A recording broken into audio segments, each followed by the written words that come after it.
घर समय के बाहर अध्याय 21 इकट्ठा होना 2। समय के बाहर अध्याय 21 इकट्ठा होना 2। पिछला अध्याय। अगला अध्याय। उसके हर कदम के साथ धमाका गूंजता रहा और वह बांस के गेट के बाहर आ गया। जब बांस का गेट हटाया गया तो एक बड़े कद का चौंका देने वाला आदमी आंगन में आया। उसके अस्तित्व के साथ प्रांगण थोड़ा सिकुड़ गया था और उसके लंबे सिलहूट की भव्य आभा और भी फैल गई थी। जू किंग को ऐसा लग रहा था जैसे वह एक बर्बाद शहर में एक दुर्जय या उत्परिवर्तित जानवर का सामना कर रहा हो और उसकी पुतलियां सिकुड़ गई थी। नेताजी, मैं वापस आ गया हूँ।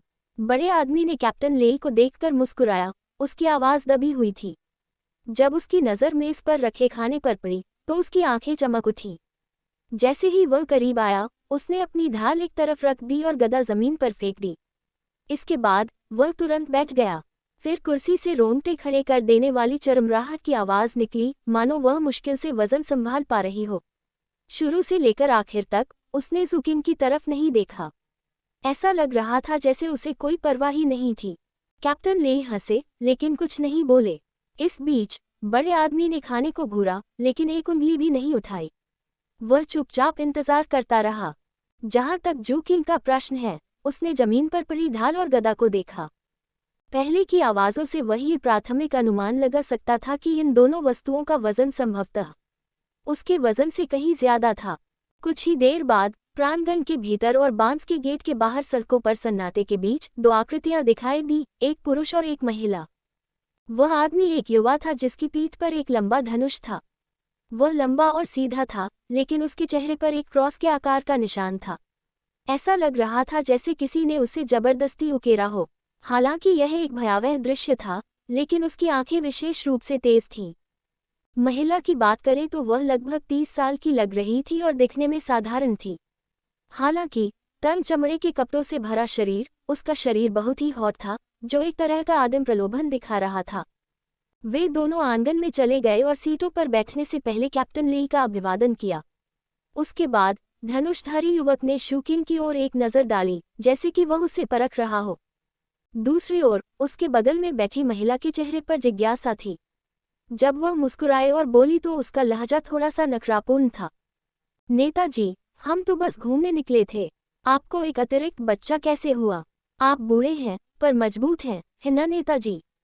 यह मत बताए कि आपने हमें आज यहाँ इसलिए बुलाया है कि सबको बता सके कि आपका एक बच्चा है, पर आपने यह बात हमसे छिपाई है। उम्र ठीक नहीं है, हट्टा-कट्टा आदमी बुदबुदाया। जू किंग ने कुछ नहीं कहा। उसने अपना बायां पैर थोड़ा सा पीछे खिसकाया, जिससे उसकी पिंडली में बंधा खंजर आसानी से बाहर निकल आया। उसे थोड़ा असहज महसूस हुआ। जो 3 लोग आए थे, उनमें से प्रत्येक ने उसे यह एहसास दिलाया कि वे बहुत ताकतवर हैं।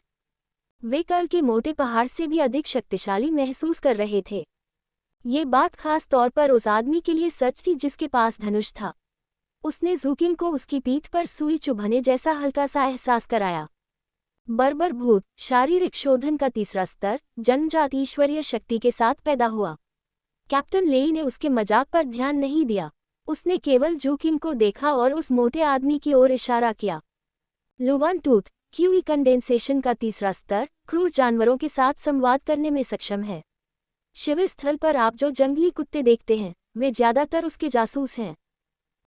क्रॉस, क्यूई कंडेंसेशन के चौथे स्तर का महान चक्र, एक ही क्षेत्र के लोग शायद ही उसका मुकाबला कर सकें। कैप्टन लेई ने एक के बाद एक उनका परिचय कराया और फिर तीनों लोगों के सामने जू किंग की ओर इशारा किया। बच्चे, ये शारीरिक शोधन का दूसरा स्तर है।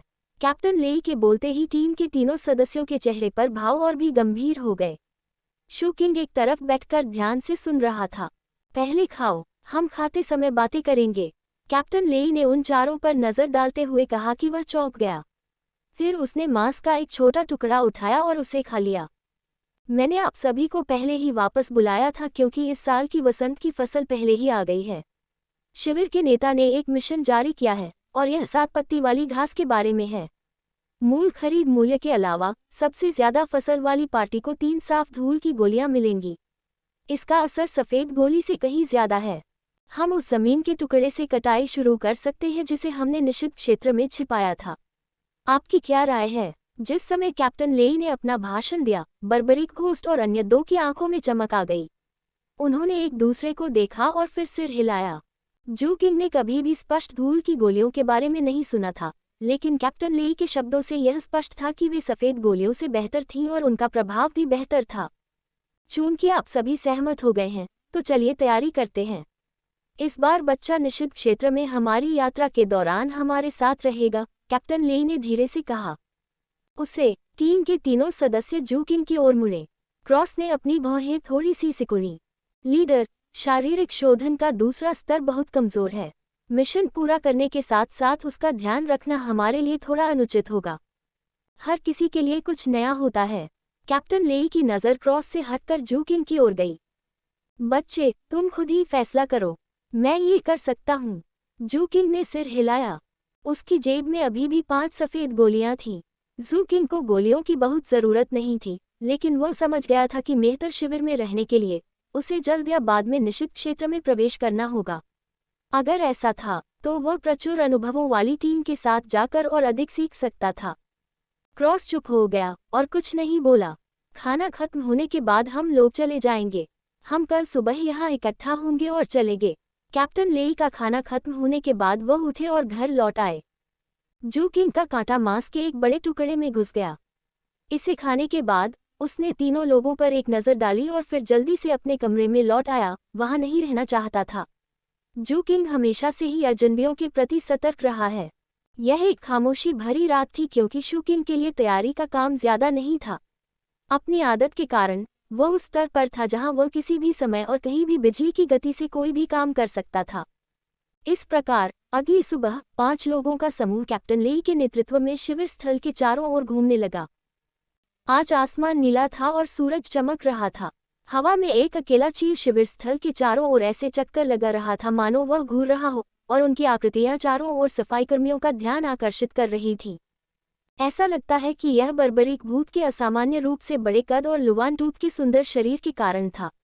कुछ दिनों पहले आए गाड़ियों के समूह के कुछ लोगों ने भी उनकी ओर देखा। आज गाड़ियों के इर्द गिर्द और भी ज्यादा कूड़ा बीनने वाले लोग थे, और उनके लिए कतार में खड़े होना एक दुर्लभ अवसर था। ऐसा लग रहा था मानो वे इंतजार कर रहे हों। चूंकि जू किंग कल बाहर नहीं गया था, इसलिए उसे पता ही नहीं चला कि क्या हुआ। जैसे ही उसकी नज़र इधर उधर गई, लुवान टूथ मुस्कुराया और बगल से बोला, मैंने कल रात किसी को बात करते हुए सुना कि ये गाड़ियां पर्पल अर्थ से हैं। लगता है कि वहाँ एक डॉक्टर है जिसके पास बेहतरीन चिकित्सा विशेषज्ञता है।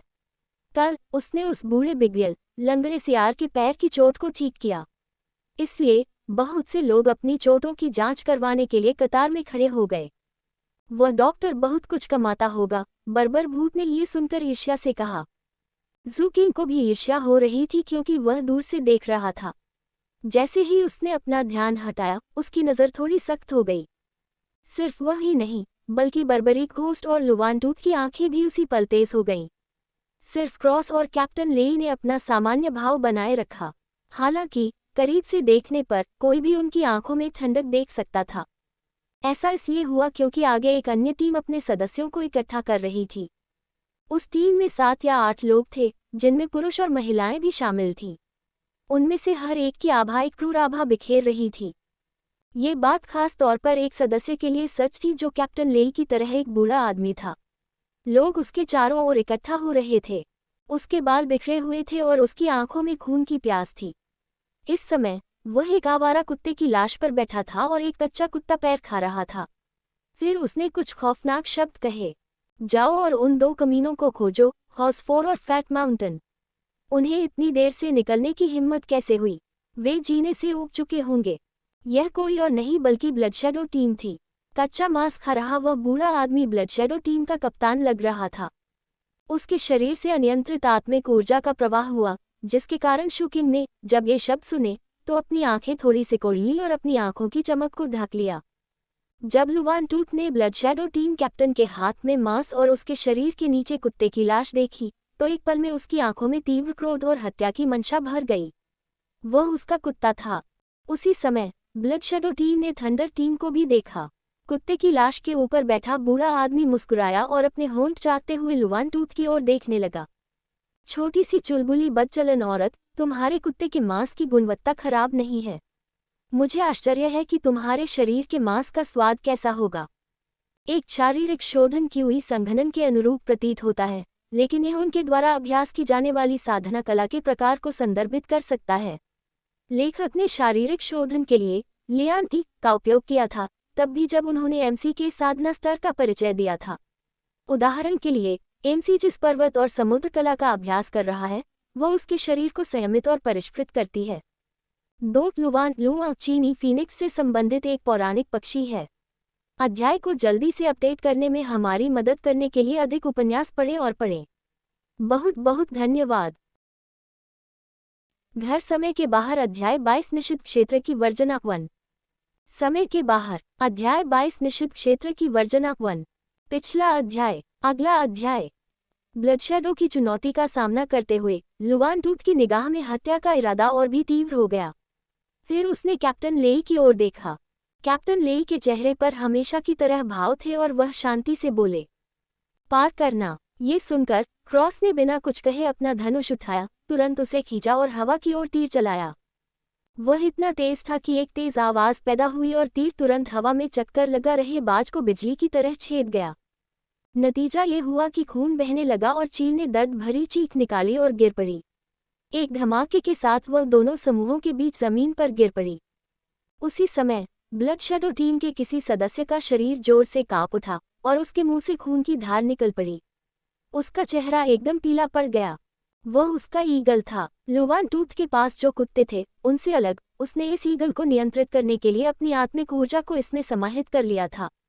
इसलिए बैकलैश प्रभाव के कारण उसे गंभीर चोट लगी। ब्लडशैडो टीम के अन्य लोगों ने तुरंत ही हत्या करने का इरादा कर लिया, लेकिन ब्लडशैडो टीम के कप्तान ने उन्हें रोक दिया।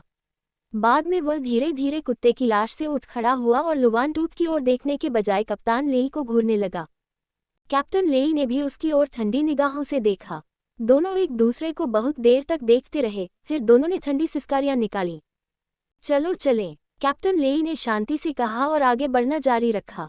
लुवान टूथ और अन्य लोग उसके पीछे पीछे चल दिए। जू किंग भी उनमें से एक था। उसने दोनों टीमों के बीच बहुत दुश्मनी महसूस की और इस तरह ब्लडशैडो टीम के लोगों पर नजर डालने के लिए पीछे मुड़ा। वह बता सकता था कि वे हॉर्स फोर और फैट माउंटेन का इंतजार कर रहे थे, लेकिन यह अफसोस की बात थी कि वे दोनों फिर कभी नहीं दिखाई देंगे। जू किंग ने चुपचाप अपनी नज़र हटा ली और कैप्टन लेई तथा अन्य लोगों के पीछे पीछे धीरे धीरे शिविर से बाहर निकल गया। निषिद्ध क्षेत्र शिविर स्थल से ज्यादा दूर नहीं था, लेकिन वहां पैदल जाने के लिए अभी भी थोड़ी दूरी थी। इसके बाद समूह 1 घंटे से अधिक समय तक चला, तब जाकर उन्हें दूर से घने अंधेरे जंगल का नजारा दिखा। बाहर से देखने पर ऐसा लगता था कि निषिद्ध क्षेत्र का ये जंगल अंतहीन रूप से फैला हुआ है और यह अज्ञात था कि यह कितना विस्तृत क्षेत्र घेरता है। अब सुबह हो चुकी थी और सूरज भी बहुत तेज था। फिर भी निषिद्ध क्षेत्र का जंगल बाहरी दुनिया की तुलना में एक अलग दुनिया लग रहा था। वे जंगल के अंत में आसमान में एक तूफान को इकट्ठा होते हुए देख सकते थे। नंगी आंखों से देखी जा सकने वाली बिजली की कई चमकें विशेष रूप से चकाचौंध करने वाली थीं, जिससे पूरे निषिद्ध क्षेत्र में एक रहस्यमय और खतरनाक एहसास हो रहा था। जू किंग ने सब कुछ देखा और चुपचाप समूह का पीछा किया। रास्ते में थंडर टीम में से किसी ने एक शब्द भी नहीं कहा। हालांकि जैसे जैसे वे निषिद्ध क्षेत्र के करीब पहुंचते गए, जू किंग ने ध्यान से देखा कि सभी की मांसपेशियां धीरे धीरे तनावग्रस्त हो रही थीं। उसके लिए भी यही स्थिति थी। ये तब तक जारी रहा जब तक कि जू किंग के शरीर पर एक ठंडी दुनिया में कदम रखने का एहसास नहीं हुआ और उसके शरीर की सारी गर्मी तुरंत खत्म हो गई। वह निषिद्ध क्षेत्र में प्रवेश कर चुका था। ऐसा लगा जैसे सामान्य दुनिया में जो भी दृश्य उसने देखे थे वे सब मिट गए हों। हड्डियों को चीर देने वाली परिचित ठंड ने उसे परित्यक्त शहर के खंडहरों में और खून की बारिश के बीच होने की यादें जगा दी। इसलिए उसने गहरी सांस ली और बहुत सतर्क हो गया। उसने सहज रूप से अपनी लोहे की छड़ी को कसकर पकड़ लिया, ठीक वैसे ही जैसे उसने खंडहर में किया था। जो बात अलग थी वह ये थी कि शहर में बहुत सारी टूटी हुई दीवारें और बर्बाद फुटपाथ थे, लेकिन यहाँ पेड़ इतने टेढ़े मेढ़े हो गए थे कि वे दुष्ट भूतों जैसे लग रहे थे और कीचड़ भरी जमीन इतनी ढीली थी कि वे नरक से आए लग रहे थे। साथ ही पेड़ों की शाखाएं और पत्तियां पंजों और दांतों की तरह आसमान को ढांक रही थीं। हालांकि थंडर टीम के सदस्य इस जगह से बहुत परिचित लग रहे थे। वे अपने हथियार अपनी पीठ पर उठाए हुए थे और जिस रास्ते पर वे चल रहे थे वह स्पष्ट रूप से वही था जिस पर वे अक्सर चलते थे और हर कदम बहुत सावधानी से उठाते थे। कुछ जगहें सामान्य लगती थीं, लेकिन वे उनसे कूदकर निकल जाते थे, और कुछ जगहें ऐसी थीं जो खतरनाक लगती थीं, लेकिन वे बस उनसे होकर निकल जाते थे। ऐसे भी क्षेत्र थे जहां से उन्होंने बिना किसी कारण के रास्ता बदल लिया। ये सिलसिला जारी रहा और वे रास्ते में आने वाले सभी खतरों से बच गए। जू किंग उनके पीछे पीछे गया और सभी विवरणों को याद रखने पर ध्यान दिया। हालांकि उन्होंने कुछ अजीब चीजें भी देखीं। कैप्टन लेई ने पूरी यात्रा में नेतृत्व नहीं किया। कभी कभी ये बर्बर भूत होता था और कभी कभी ये लुवान टूथ होता था। वे बारी बारी से चलते थे। यद्यपि वे बहुत तेज गति से आगे नहीं बढ़ रहे थे, लेकिन दूर से कुछ खूंखार जानवरों की दहाड़ सुनने के अलावा वे काफी सुरक्षित थे। वहां कुछ विषैले कीड़े थे, लेकिन लुवान टूथ द्वारा धूप बत्ती जलाने के बाद वे पास नहीं आए। लगभग 2 घंटे तक बिना कुछ बोले चलने के बाद वे अंततः कीचड़ से भरे एक स्थान पर रुके और राहत की सांस ली। जू किंग ने देखा कि लुवान टूथ ने कुछ औषधीय पाउडर निकाला था और उसे कीचड़ में बिखेर दिया था। बहुत जल्द शत्रुतापूर्ण विषैले कीड़ों का एक झुंड बाहर आ गया। हालांकि लुवान टूथ ने एक सामान्य भाव बनाए रखा और अपना हाथ घुमाते हुए दूसरे प्रकार का पाउडर बिखेर दिया। उसके बाद विषैले कीड़े जल्दी से बेचैन होकर बिखर गए और कीचड़ वाला स्थान शांत हो गया। ये सब पूरा करने के बाद सभी लोग बैठ गए और बड़ी आत्मीयता के साथ गाद को उठाया तथा उसे अपने पूरे शरीर पर ढक लिया। क्या तुम्हें यहाँ आते समय की सारी बातें याद थीं? कैप्टन लेई ने जू किंग को भी ऐसा ही करने का इशारा किया, जबकि वह अपने शरीर पर गाद फैला रहा था।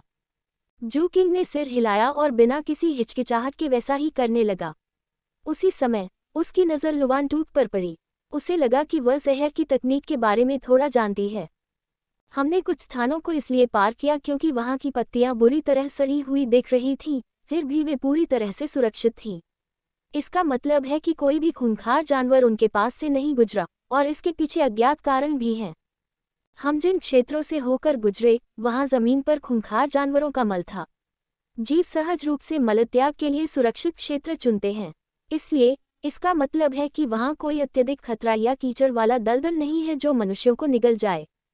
जहां तक उन क्षेत्रों की बात है जहां से हमने चक्कर लगाया, तो ये बर्बरी कूद की नाक की वजह से था।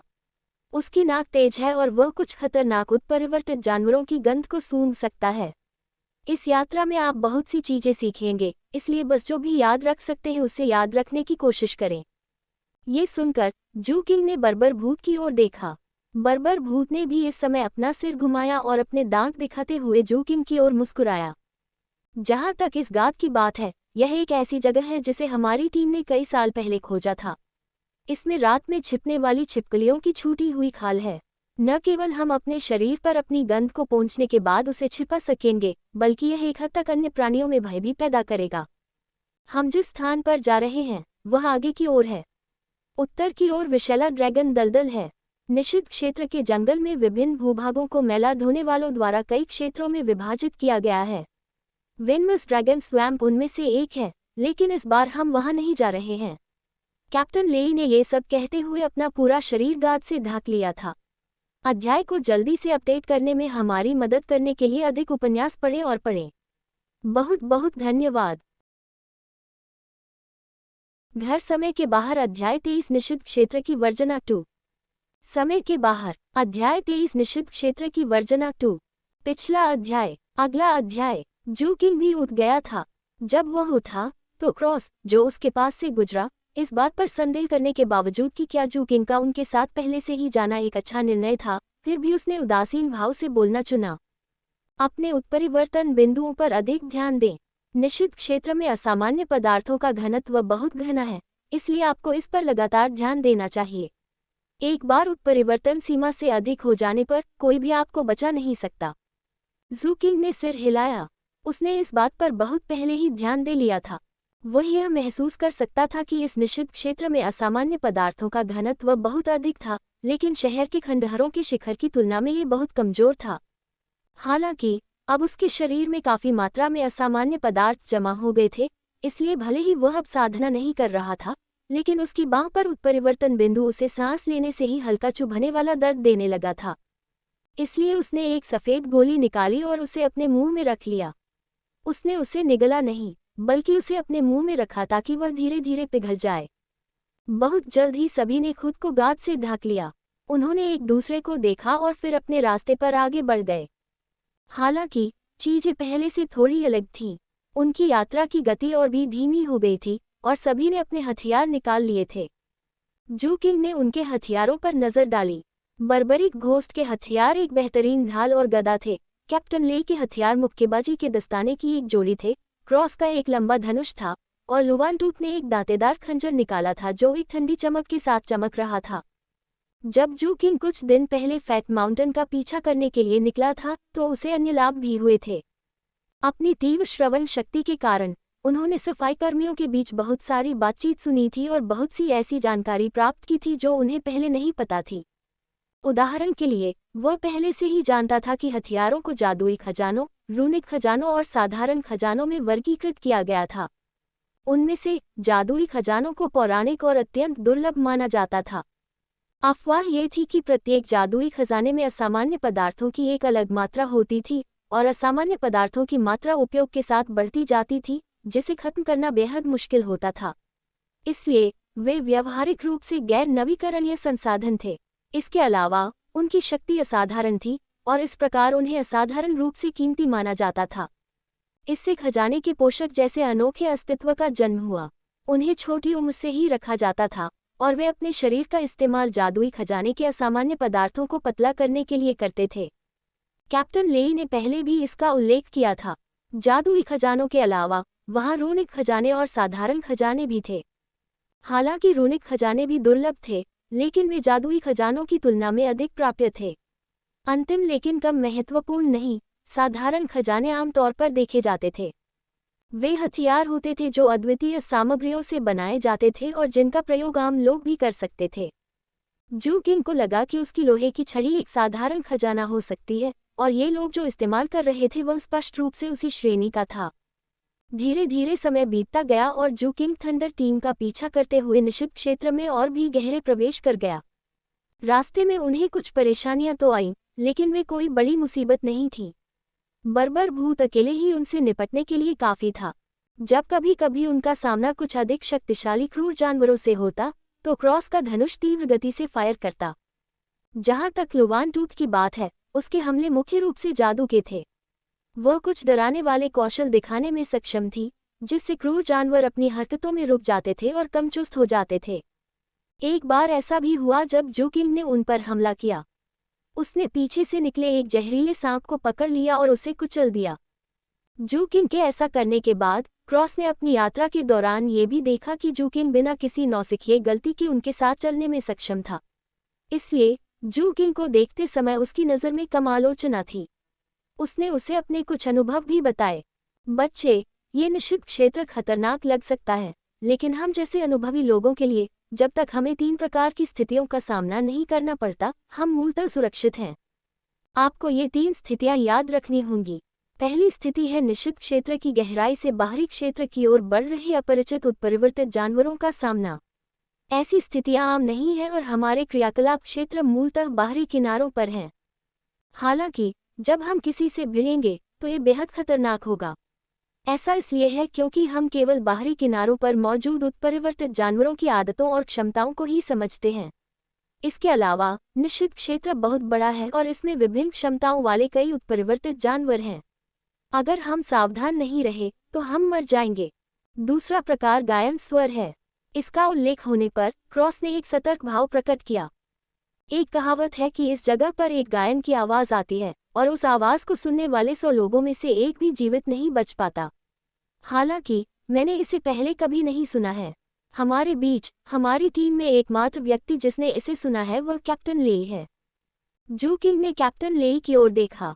कैप्टन लेई ने कुछ नहीं कहा, लेकिन अपनी आंखों में जटिलता के भाव के साथ निषिद्ध क्षेत्र की गहराई में देखा। मुझे तीसरे के बारे में बात करने दो। लुवानटूथ, जो बगल में खड़ी थी, मुस्कुराए और बोली। उसने जू किंग की ओर देखा। बच्चे, यह तीसरे प्रकार का खतरा बहुत आम तौर पर देखा जाता है। ये भूल भुलैया कोहरा है। जब भूल भुलैया कोहरा दिखाई देता है तो ऐसा लगता है जैसे कोई अंधा हो गया है और अपना रास्ता खो बैठा है। इसके अलावा भूल भुलैया कोहरा आमतौर पर बहुत लंबे समय तक मौजूद रहता है।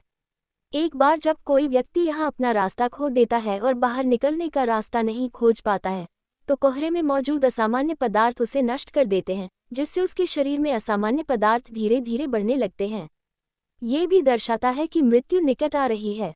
हालांकि इससे निपटने के दो तरीके हैं, एक है अग्नि, जबकि दूसरा उन लोगों से आता है जो या तो मजबूत मानसिक ऊर्जा के साथ पैदा हुए हैं या उन्हें इसे प्राप्त करने के लिए प्रशिक्षित किया गया है। पहले वाला तरीका समस्या को जड़ से खत्म नहीं करता। हालांकि आग भूल-भुलैया या कोहरे को कुछ हद तक दूर भगा सकती है, जिससे व्यक्ति को दृष्टि वापस मिल सकती है, लेकिन भूल-भुलैया कोहरा रहस्यमय है और आग का लंबे समय तक टिकना मुश्किल है। जहां तक दूसरे का सवाल है, वे बहुत दुर्लभ हैं और कुछ दशकों में कैंपसाइट में शायद केवल एक ही हो। ऐसे लोग बहुत जल्दी चले जाते हैं क्योंकि उन्हें कहीं और बढ़ने के लिए बेहतर जगह मिल जाती है। एक चौथे प्रकार का खतरा है, और वह है शत्रुओं द्वारा किए जाने वाले दुर्भावनापूर्ण हमलों का सामना करना। समूह का नेतृत्व कर रहे बारबेरिक घोस्ट ने उदास होकर कहा। लुवान टूथ कुछ कहने ही वाला था, लेकिन कैप्टन लेई, जो दूर से देख रहा था, ने अचानक अपना चेहरा बदल लिया और धीमी आवाज में चिल्लाया, शांत। अगले ही पल क्रॉस ने अपना धनुष खींच लिया। लुवान टूथ की आंखों में एक ठंडी चमक दिखाई दी और बर्बरिक घोस्ट की मांसपेशियां तनावग्रस्त हो गईं। ज़ूकिंग के बाल तुरंत खड़े हो गए। दूर दूर तक फैले घने जंगल से अचानक खतरे का एक प्रबल एहसास बाहर आया। बहुत जल्द ही अंधेरे में ठंडी रोशनी की धाराएं दिखाई देने लगीं। वे कई जोड़ी आंखें थीं, जो उदासीनता और ठंडेपन से उन्हें देख रही थीं। वहां असाधारण रूप से बहुत सारी आंखें थीं। इन आंखों के दिखने के साथ ही भैंसों के आकार के और शरीर पर काले रंग के शल्कों वाले कई विशालकाय भेड़िए धीरे धीरे बाहर निकले। वहां कम से कम कई दर्जन लोग थे। इसके अलावा दूर दूर तक उनकी संख्या और भी ज्यादा लग रही थी, और उनकी संख्या सैकड़ों में हो सकती थी। यह महसूस करने पर कि प्रत्येक भेड़िया दूसरे स्तर के आसपास ऊर्जा उत्सर्जित करता है, बर्बरिक भूत और अन्य के चेहरे बदल गए। काले चमड़े वाले भेड़ियों का झुंड। वे आमतौर पर केवल गहराई और निषिद्ध क्षेत्र के बाहरी किनारों के बीच की सीमाओं के पास ही रहते हैं। वे यहाँ क्यों आए?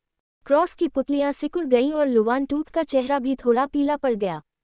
वे इस बात को लेकर बहुत स्पष्ट थे कि यद्यपि एक काले रंग का भेड़िया ज्यादा कुछ नहीं होगा, लेकिन इतनी बड़ी संख्या में भेड़िए उनके लिए कठोर परीक्षा होंगे। सबसे महत्वपूर्ण बात यह है कि निषिद्ध क्षेत्र में असामान्य पदार्थों का घनत्व बहुत अधिक था।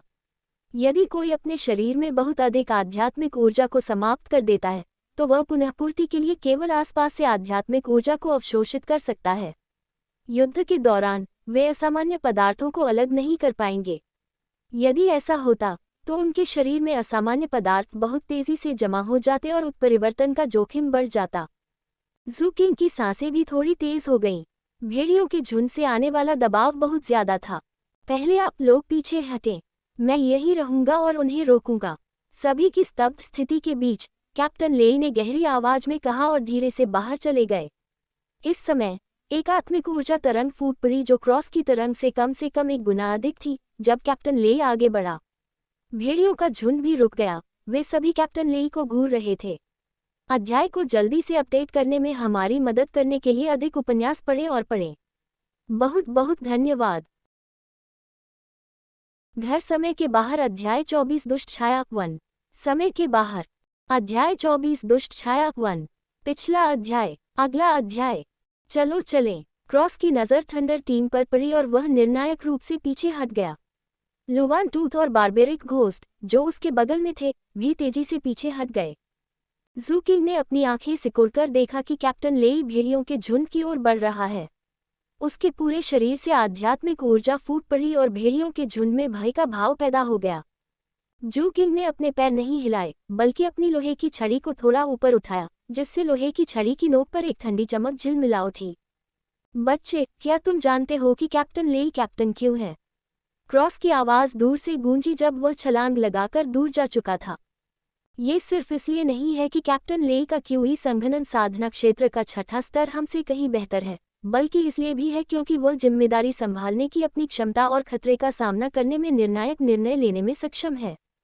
जैसे ही क्रॉस की आवाज गूंजी, एक जोरदार धमाका भी गूंज उठा। यह एक बड़ा पेड़ था जो 200 झांक दूर था, जो क्रॉस के धनुष से टूट गया और जमीन पर गिर गया। बारबेरिक घोस्ट और लुवान टूथ ने भी यही किया। अब कई बड़े पेड़ गिर गए, जिससे अवरोध पैदा हो गया। प्रवेश द्वार जैसी जगह छोड़ने के बाद क्रॉस और लुवान टूथ रुके नहीं और एक बार फिर से दौड़ना शुरू कर दिया। केवल बर्बर भूत, जिसके हाथ में ढाल और गदा थी, एक बड़े पेड़ के सहारे टिका हुआ पीछे रह गया। वह छोटे पहाड़ जैसा दिख रहा था क्योंकि वह छोटे रास्ते की रखवाली कर रहा था। उसी समय कैप्टन ले अचानक ताकत के साथ आगे बढ़े। उनके हाथों में एक तीव्र चमक थी और वे भेड़ियों के झुंड पर टूट पड़े। हर बार जब वह वहां से गुजरता और भेड़ियों के झुंड के संपर्क में आता तो निश्चित रूप से मांस और रक्त टूट जाता और भयानक मौतें होती। हालांकि भेड़ियों का झुंड बहुत बड़ा था और कैप्टन ले का शरीर जल्दी ही उसमें समा गया। चारों ओर केवल विस्फोटों और भेड़ियों की चीखों की आवाजें गूंज रही थीं। क्रॉस, जो दूर खड़ा था, भी इस समय दिखाई दिया और उसने एक धीमी सी दहाड़ लगाई। बच्चे, आओ और हमसे मिलो, तुम्हारे लिए लड़ने का समय आएगा। जू किंग ने कहा कि यह थंडर टीम की युद्ध योजना थी और इस प्रकार उसने हिचकिचाहट बंद कर दी और सीधे उस जगह पर भाग गया जहां बर्बर भूत था। बर्बर भूत ने मुस्कुराते हुए अपने पीछे प्रवेश द्वार की ओर इशारा किया। फिर जू किंग ने उस पर एक नज़र डाली और उस दरार से निकलकर क्रॉस और लुवानटूथ का पीछा किया जो बहुत दूर थे। बहुत जल्द ही उन्होंने लुवानटूथ को देखा, जो एक क्षेत्र को साफ करने और उसके चारों ओर अवरोध लगाने के लिए पेड़ों का उपयोग करने में व्यस्त था। फिर उसने ढेर सारा पाउडर निकाला और उसे चारों तरफ फैला दिया। उसके बाद उसने अपनी उंगली काटकर खून से जमीन पर एक ऐसा चित्र बनाया जिसे कोई भी बाहरी व्यक्ति समझ नहीं सकता था। जू किंग को देखने के बाद उसके पास कुछ भी कहने का समय नहीं था और उसने केवल उसे जल्दी से चलने का इशारा करने के लिए अपनी निगाहों का इस्तेमाल किया। जू किंग ने नज़र घुमाए और बिना किसी हिचकिचाहट के तेजी से उसके पास से गुजर गया। वह तब तक आगे बढ़ता रहा जब तक कि वह लुवानटूथ के पीछे 200 झांक दूर नहीं पहुंच गया और आखिरकार उसने क्रॉस को देखा जो एक बड़े पेड़ के ऊपर बैठा हुआ था। ये पेड़ बहुत बड़ा था, मानो यह एक सुविधाजनक स्थान हो जहां से पूरे युद्ध क्षेत्र का पूरा नज़ारा देखा जा सकता हो। क्रॉस, जो वहां बैठा था, उसने देखा कि जू किंग तेजी से उसके करीब पहुंच गया और फिर उसने धीमी और गहरी आवाज में बात की। तुम उस क्षेत्र का प्रभार संभालोगे जो मेरे पीछे 200 झांक से आगे है। जू किंग ने थंडर टीम की युद्ध योजना को समझते हुए भारी स्वर में सिर हिलाया। वह तेजी से आगे बढ़ा और जब वह 200 झांक रेंज में पहुंचा तो उसने तुरंत आसपास के माहौल को स्कैन किया। उसने माहौल में कोई बदलाव नहीं किया, बल्कि एक झाड़ी के नीचे की दरार में छिप गया। ये वैसा ही था जैसे वह उस समय शहर के खंडहरों में शिकार कर रहा था और पूरी तरह से स्थिर था। जैसे ही वह छिपा, एक और भी तीव्र विस्फोट हुआ। पेड़ों की वजह से जू किंग 800 झांक दूर से आगे का दृश्य नहीं देख पा रहा था। हालांकि उसे यह एहसास हो गया था कि लड़ाई बहुत भयंकर थी। वास्तव में यह ऐसा ही था। इस समय कैप्टन ले का फिगर भेड़ियों के झुंड से 800 झांक दूर जू किंग से बाहर निकल आया। भले ही वह क्यूई संघनन के छठे स्तर पर था, लेकिन उसके लिए यह मुश्किल था कि वह खुद को अधिक थका न पाए और थोड़ी बहुत पस्त अवस्था में न रहे। शुक्र है, उसने अपनी आत्मिक ऊर्जा पर बहुत अच्छा नियंत्रण रखा था। उसने अपनी आत्मिक ऊर्जा का आधा हिस्सा बचा लिया और उस ओर पीछे हट गया जहां बर्बरीक भूत था और काले चमड़े वाले भेड़ियों द्वारा उसका पीछा किया जा रहा था। बर्बर भूत ने दुष्टता से मुस्कुराते हुए अपने हाथ में गदा उठाई। जैसे ही कैप्टन ले उसके पास से कूदा, उसने पीछा कर रहे काले चमड़े वाले भेड़ियों पर गदा को जोर से मारा।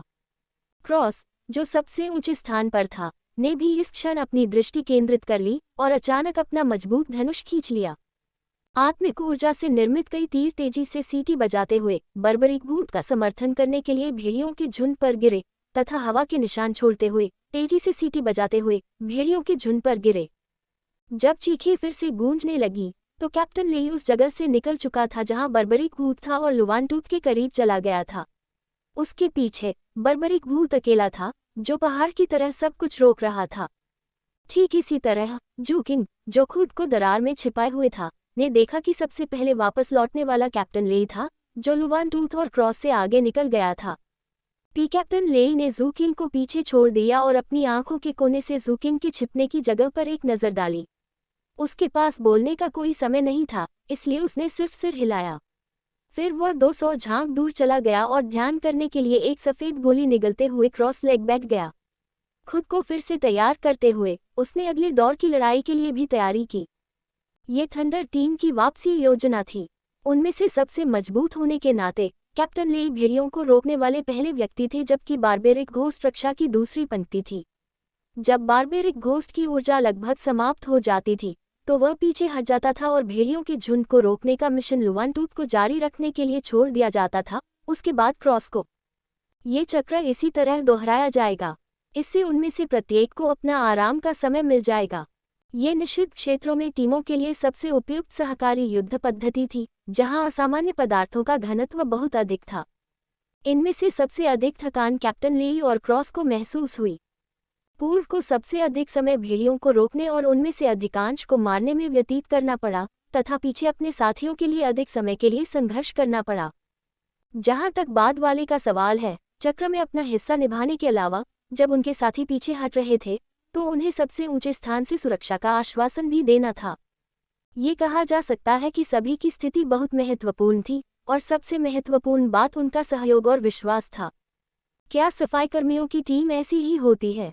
जू किंग की निगाहें स्थिर थीं और वह बिना हिले डुले छिपता रहा। जैसे जैसे समय बीतता गया, उसने जल्द ही बर्बर भूत को हौंफते हुए और पास आते हुए देखा। कुछ ही क्षण बाद उसने देखा कि लुवानटूथ अपनी छाती को पकड़े हुए थी और उसका चेहरा पीला पड़ गया था। उसके पास से गुजरने वाला अंतिम व्यक्ति क्रॉस था। उसका चेहरा ठंडा और सामान्य लग रहा था, लेकिन जू किंग को अभी भी लग रहा था कि क्रॉस की आत्मिक ऊर्जा लगभग समाप्त हो चुकी थी। घनी भरी भेड़ियों की टोली चीख रही थी और उसके पीछे भाग रही थी। जब क्रॉस जू किंग के पास से गुजरा तो वह थोड़ा हिचकिचा रहा था। अध्याय को जल्दी से अपडेट करने में हमारी मदद करने के लिए अधिक उपन्यास पढ़ें और पढ़ें। बहुत बहुत धन्यवाद। घर समय के बाहर अध्याय 25 दुष्ट छाया 2। समय के बाहर अध्याय 25 दुष्ट छाया 2। पिछला अध्याय। अगला अध्याय। मैं ये कर सकता हूँ। जू किंग ने दूसरे पक्ष के अव्यक्त अर्थ को देखा और गहरी आवाज में कहा। क्रॉस ने कुछ नहीं कहा और चला गया।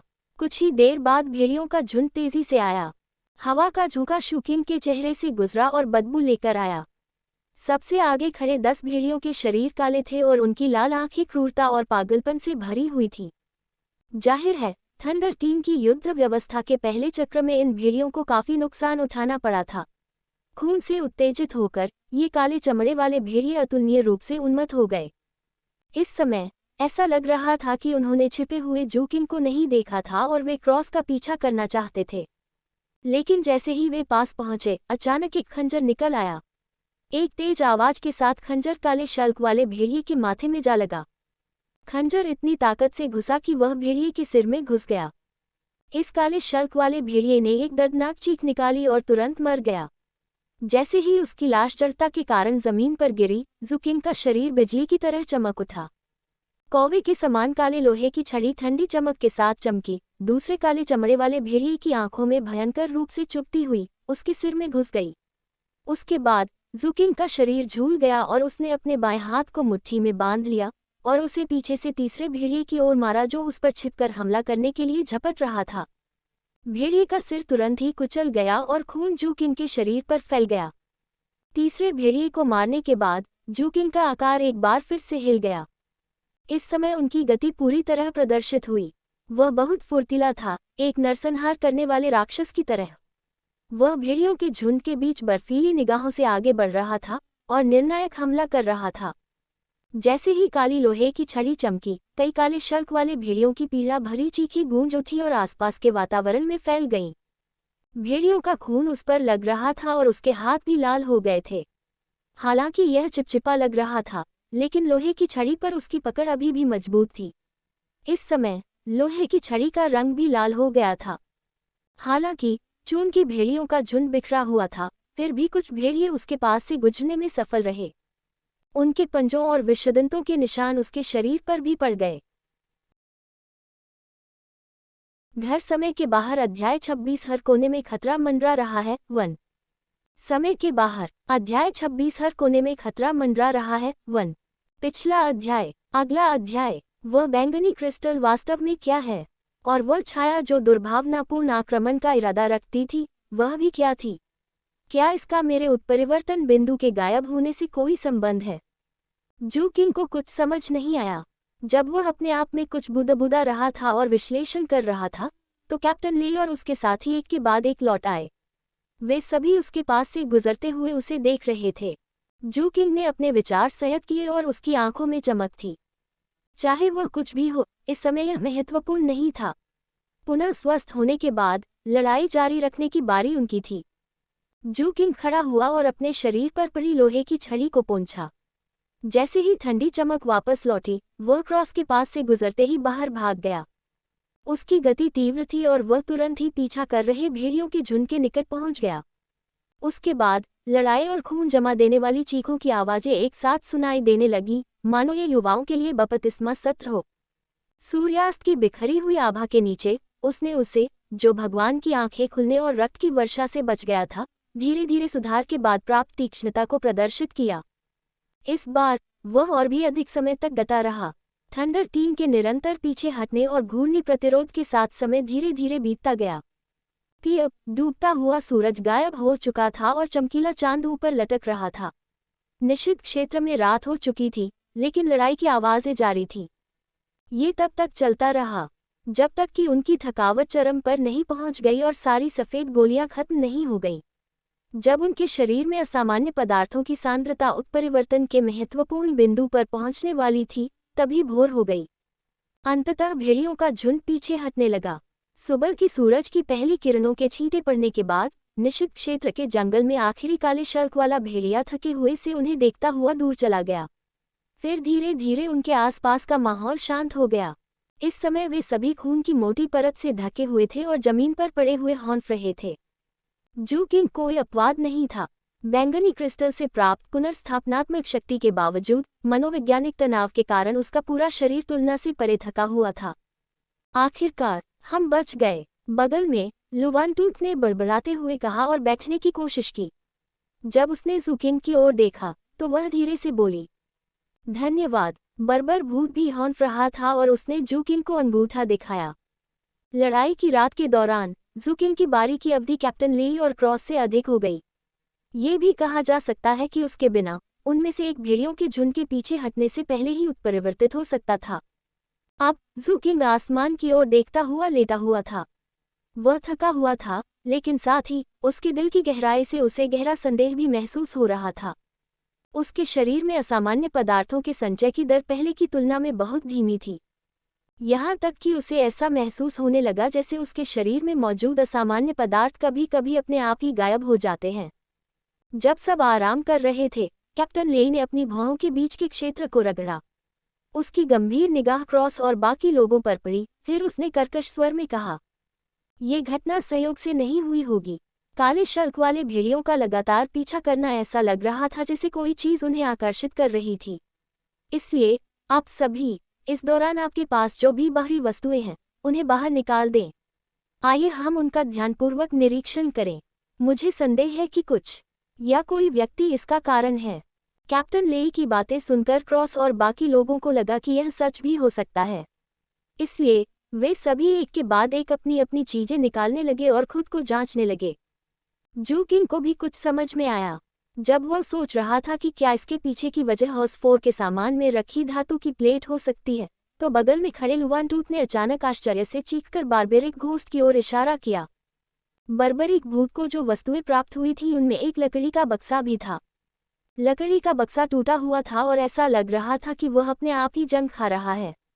साथ ही उसमें से हल्की सी गंध भी आ रही थी। चूंकि यह गंध निषिद्ध क्षेत्र के जंगल से आने वाली गंध के साथ मिल गई थी, इसलिए उन्होंने उसे करीब से नहीं सूंघा क्योंकि इसे पहचानना मुश्किल होता। ये चीज अपने आप कैसे जंग खा गई? बर्बर भूत हैरान था। कैप्टन लेई ने तुरंत आगे बढ़कर लकड़ी का बक्सा लिया और उसे लुवानटूथ को दे दिया।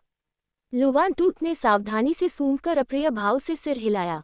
ये तुम्हें कैसे मिला? कैप्टन लेई ने बर्बरिक घोस्ट की ओर देखा। मैंने इसे उस दिन खरीदा था जिस दिन मैं कैंपसाइट पर वापस आया था, एक स्ट्रीट वेंडर से। इसमें कीट विकर्षक पाउडर होना चाहिए। बर्बर भूत ने अपना सिर खुजलाया। इसे तितली खरगोशों के मल से बनाया गया था। बाहरी दुनिया के संपर्क में आने पर यह स्वयं प्रज्वलित हो जाता था और स्केल प्रकार के जीवन रूपों को आकर्षित करता था। काले स्केल वाले भेड़िए को भी स्केल प्रकार के जीवन रूप माना जाता है। लुवानटूथ ने बर्बरिक भूत को देखा और धीरे से कहा। बर्बर भूत अचंभित रह गया। अचानक उनके आसपास का माहौल मानो जम गया।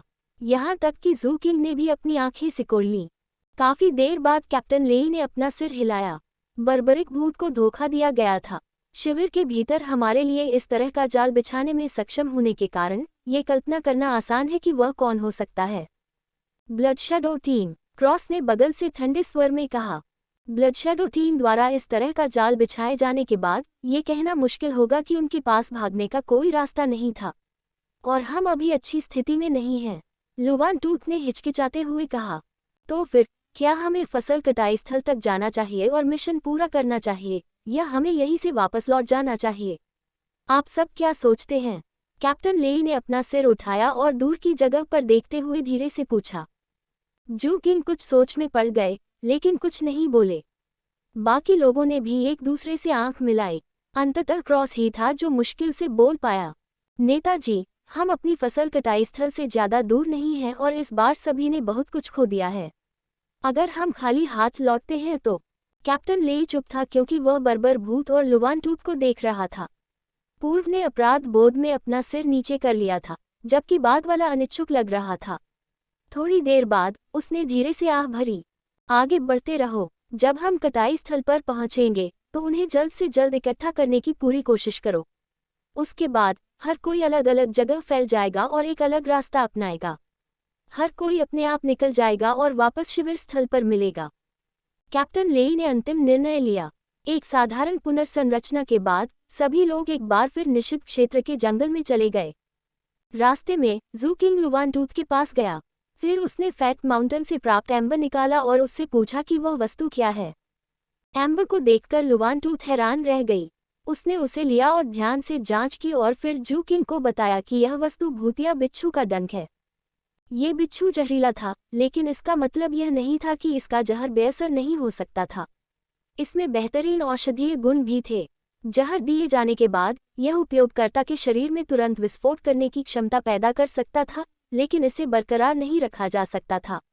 विस्फोट के बाद जहर को तुरंत विषमुक्त करने की आवश्यकता होती है, इसलिए इसे ज्यादातर लोगों द्वारा पाला जाता था और इसकी कीमत काफी अधिक थी। अध्याय को जल्दी से अपडेट करने में हमारी मदद करने के लिए अधिक उपन्यास पढ़ें और पढ़ें। बहुत बहुत धन्यवाद। घर समय के बाहर अध्याय 27 हर कोने में खतरा मंडरा रहा है 2। समय के बाहर अध्याय 27 हर कोने में खतरा मंडरा रहा है 2। पिछला अध्याय। अगला अध्याय। जू किंग को बात समझ में आ गई। लुवानटूथ को धन्यवाद देने के बाद उसने वह सामान रख दिया। इसके बाद सभी लोग सतर्क हो गए। वे तेजी से आगे बढ़ते हुए अपने आसपास की चीजों पर बारीकी से नजर रखने लगे। पहले की तुलना में इस बार उनकी यात्रा काफी शांत थी। संभवतः कल काले शल्क वाले भेड़ियों के दिखाई देने के कारण इस क्षेत्र के अधिकांश अन्य खूंखार जानवर तितर बितर हो गए थे। इस तरह थंडर टीम को वहां पहुंचने के दौरान किसी भी खतरे का सामना नहीं करना पड़ा। बस इसी तरह वे गहराई और निषिद्ध क्षेत्र के बाहरी किनारों के बीच की सीमा पर पहुंच गए। इस इलाके की जमीन सिर्फ जंगल नहीं थी, यहाँ कुछ पहाड़ियाँ और नदियाँ भी थीं। हालांकि नदियाँ काली थीं और पीने लायक नहीं थीं। घने जंगल के एक हिस्से में एक छोटी सी छिपी हुई गली थी और उसके अंत में एक छोटी सी घाटी का सुंदर दृश्य था। जब जू किंग और अन्य लोग घाटी में पहुंचे तो उन्हें जो दृश्य दिखाई दिया वह किसी दूसरी दुनिया जैसा था।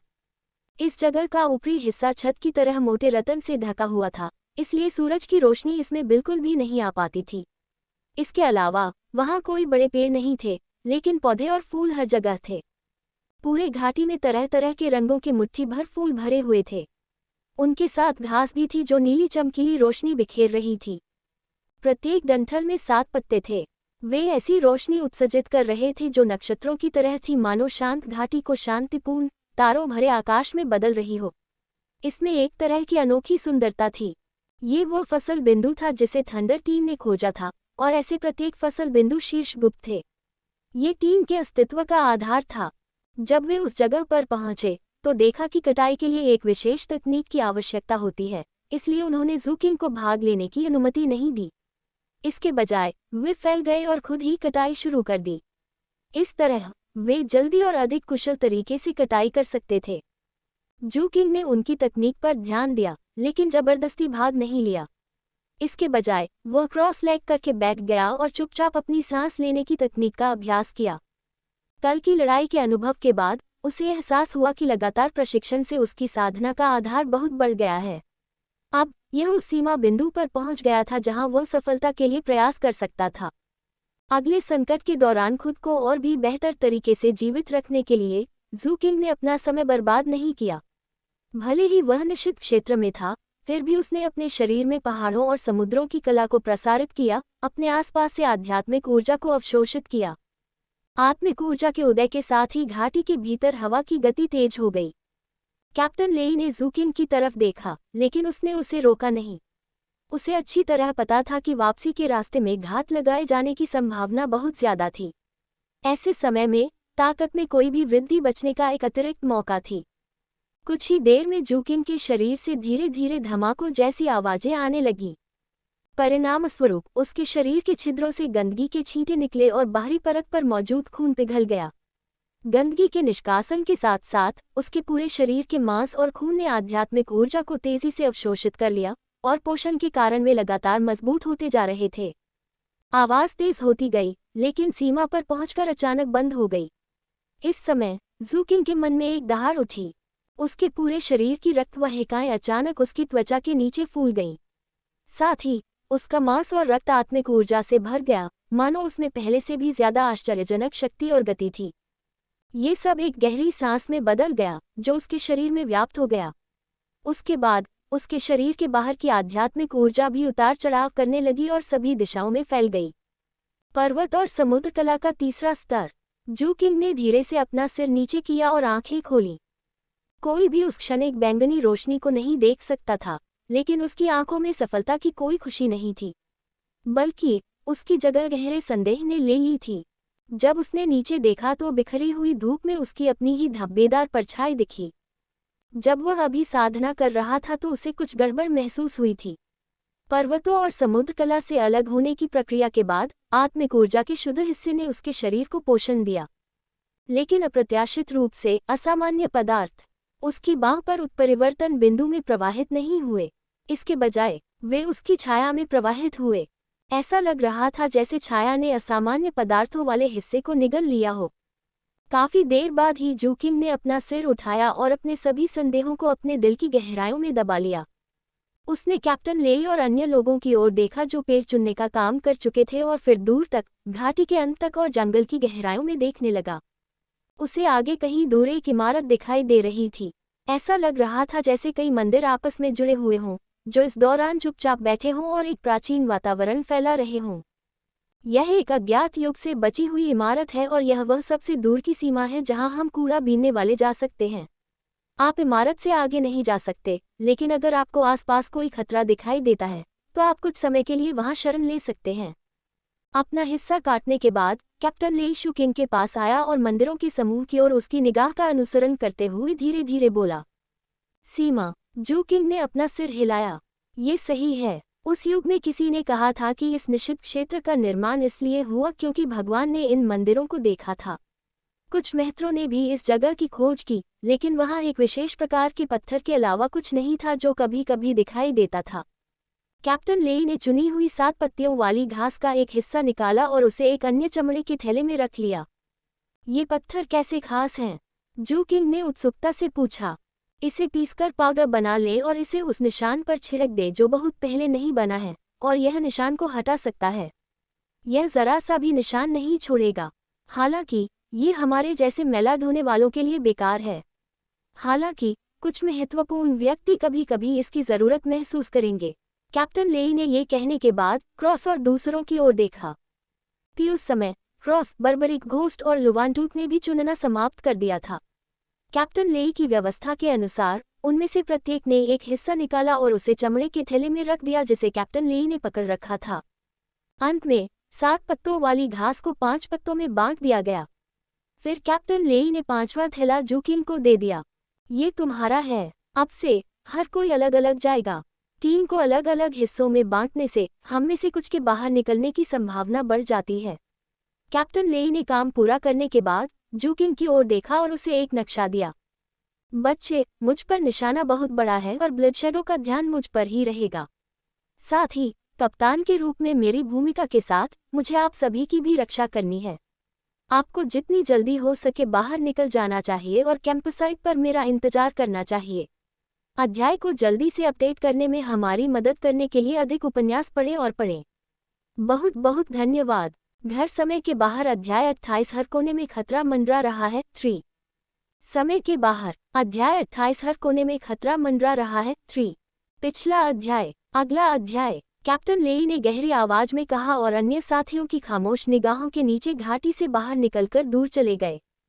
जू किंग कुछ कहना चाहता था, लेकिन इससे पहले कि वो कुछ कह पाता, कैप्टन लेई बहुत दूर निकल गया था। इसके बाद क्रॉस ने जू किंग का कंधा थपथपाया और चला गया। बर्बरिक घोस्ट और लुवान टूथ सबसे आखिर में वहां से निकले। दोनों ने अपने अनुभव विस्तार से बताए और फिर जल्दी से वहां से चले गए। जू किंग ने चुपचाप उनकी ओर देखा, 7 पत्तों वाली घास को हटा दिया और फिर दूर स्थित मंदिर समूह को देखने के लिए पीछे मुड़ा। थोड़ी देर बाद जू किंग ने पलटकर गहरी सांस ली। फिर वह घाटी के प्रवेश द्वार की ओर भागा। शारीरिक शोधन के तीसरे स्तर पर पहुंचने के बाद उसकी गति स्पष्ट रूप से तेज हो गई थी और वह एक पल में प्रवेश द्वार से गायब हो गया। जू किंग बंदर की तरह फुर्ती से आगे बढ़ता रहा और निषिद्ध क्षेत्र के जंगल में अंतहीन रूप से भागता रहा। उसने वह रास्ता नहीं अपनाया जो उन्होंने इस्तेमाल किया था, बल्कि नक्शे का अनुसरण करते हुए एक चक्कर लगाया। उन्होंने खतरों को पहचानने के तरीके के बारे में अपने रास्ते में सीखे गए अनुभवों का भी इस्तेमाल किया। हालांकि रास्ते में उन्हें कुछ उत्परिवर्तित जानवरों का सामना करना पड़ा, लेकिन वे उनसे सफलतापूर्वक निपटने में कामयाब रहे। साथ ही कई बार उसने सूरज की रोशनी में अपनी परछाई पर भी ध्यान दिया। तब उसकी आंखों में एक अजीब सी चमक उभरी। उसने कई तरह की चीजें आजमाई थीं, चाहे वह आत्मिक ऊर्जा को अवशोषित करने के लिए हो या जब वह गहरी सांस लेता था। सभी असामान्य पदार्थ उसके शरीर में प्रवेश करने के बाद धीरे धीरे उसकी छाया में समा जाते थे। ये बिल्कुल वैसा ही था जैसा उसने पहले महसूस किया था जब उसने कुछ तोड़फोड़ की थी। पीछे मुड़कर सोचने पर उसे एहसास हुआ कि यह सब तब शुरू हुआ जब बैंगनी क्रिस्टल से ठंडी धारा निकली। जब वह पर्वत और समुद्र कला के तीसरे स्तर पर पहुंचे तो ये बात और भी अधिक स्पष्ट हो गई। ऐसा प्रतीत होता था कि बैंगनी क्रिस्टल द्वारा काले शल्क वाले भेड़िए की छाया को निगल लेने के बाद उसकी छाया में परिवर्तन हो गया था। इस विचित्रता के कारण जू किंग ने धीरे धीरे अपनी आंखें मूंद लीं। उसने अपनी बाईं आस्तीन ऊपर की ओर देखा। उसकी बांह पर सिर्फ एक उत्परिवर्तन बिंदु था और वह बहुत धुंधला हो गया था। अगर वह उसे करीब से न देखे तो कोई भी निशान नजर आना मुश्किल होगा। यदि यह विकास जारी रहा तो उसके शरीर में असामान्य पदार्थ लगातार कम होते जाएंगे और उसका शरीर पूर्ण शुद्धता की अवस्था तक पहुंच जाएगा। और यह पूर्णता जू किंग ने इसे पहले भी पहाड़ों और समुद्रों की कला के बांस की पट्टी पर देखा था। केवल वांगबू महाद्वीप, मानव जाति के मूल स्थान में अत्यंत प्रतिष्ठित लोग ही इस पूर्णता का आनंद ले सकते थे। क्या ये बैंगनी क्रिस्टल का प्रभाव है? जू किंग ने बुदबुदाया। वह एक शाखा पर बैठ गया, आकाश की ओर देखा और थोड़ी देर के लिए अचंभित हो गया। बहुत देर बाद उसने अपनी छाती को छुआ जहां बैंगनी क्रिस्टल जड़ा हुआ था और एक पल के लिए चुप हो गया। जब उसने फिर से अपना सिर उठाया तो उसने अपने सारे संदेह को अपने दिल की गहराई में दबा लिया। फिर उसका शरीर डगमगाया और वह जंगल में तेजी से आगे बढ़ता हुआ अपने रास्ते पर आगे बढ़ गया। हालांकि असामान्य पदार्थ अब उसके लिए कोई खतरा नहीं थे, लेकिन यह निषिद्ध क्षेत्र में कई खतरों में से एक था।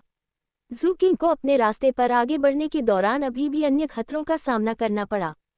उदाहरण के लिए अब उसने 2 उत्परिवर्तित भालुओं को देखा जिनकी आभा कैप्टन लेई से भी अधिक थी। हर एक भालू की पीठ पर एक रंग बिरंगी बड़ी मकड़ी लेटी हुई थी, जिसके पेट से अनगिनत धागे निकल रहे थे और भालू के शरीर में धंस रहे थे। ऐसा लग रहा था मानो वे मकड़ियों के नियंत्रण में थे। इससे क्रोधित दोनों भालुओं ने भागते समय अपना नियंत्रण खो दिया। पेड़ों को उन्होंने गिरा दिया। जब उनका सामना दूसरे उत्परिवर्तित जानवरों से हुआ जिन्होंने उन्हें रोकने की कोशिश की, तो भालुओं ने उन्हें भी फाड़ डाला। उन्होंने बहुत क्रूरता दिखाई। यदि ऐसा नहीं होता कि जिस लक्ष्य का वे पीछा कर रहे थे वह एक लाल बाघ था और उन्होंने जू किंग पर कोई ध्यान नहीं दिया। इसके अलावा तथ्य यह है कि जू किंग भी पहले ही क्षण में जल्दी से भाग निकला था, तो स्थिति शायद बेहद खतरनाक होती। निषिद्ध क्षेत्र में केवल यही खतरे नहीं थे। 2 घंटे बाद जब जू किंग एक पेड़ के ऊपर से आसपास के माहौल को ध्यान से देख रहा था, तो उसने दूर से एक जीवित प्राणी को देखा। यह ऐसा प्राणी था जो जंगल का नहीं लग रहा था। उसके पूरे शरीर से बर्फीली ठंडक निकल रही थी। उसका आकार इतना बड़ा था कि वह पहाड़ जैसा लग रहा था। यह एक जेलीफिश थी। उसके पूरे शरीर से चमक निकल रही थी और वह निषिद्ध क्षेत्र के ऊपर हवा में तैर रहा था। जब सूर्य की रोशनी उसके पारदर्शी शरीर से होकर गुजरती थी तो कोई देख सकता था कि उसमें असंख्य सड़ते हुए उत्परिवर्तित जानवरों की लाशें थीं। बहुत सारे तंबू हिल रहे थे और उनमें से हर एक पर कई डरावनी आंखें उगी हुई थीं। हालांकि इनमें से आधी आंखें अभी बंद थीं। इस समय जेलीफिश इत्मीनान से निषिद्ध क्षेत्र की गहराई की ओर उड़ रही थी। जहां से भी वह गुजरते उसके नीचे का जंगल का हिस्सा तुरंत बर्फ से सील हो जाता।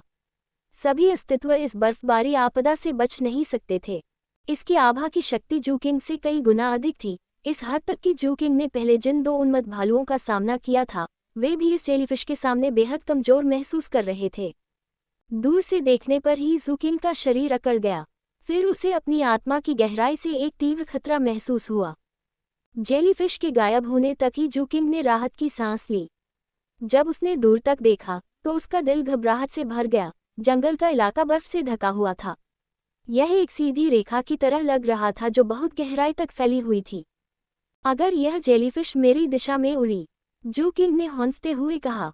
वो समझ गया कि चूंकि उसकी छाया असामान्य पदार्थों को अवशोषित कर सकती है, इसलिए इस निषिद्ध क्षेत्र के जंगल में जहां हर कोने पर खतरा छिपा हुआ था उसे अतिरिक्त लाभ होगा।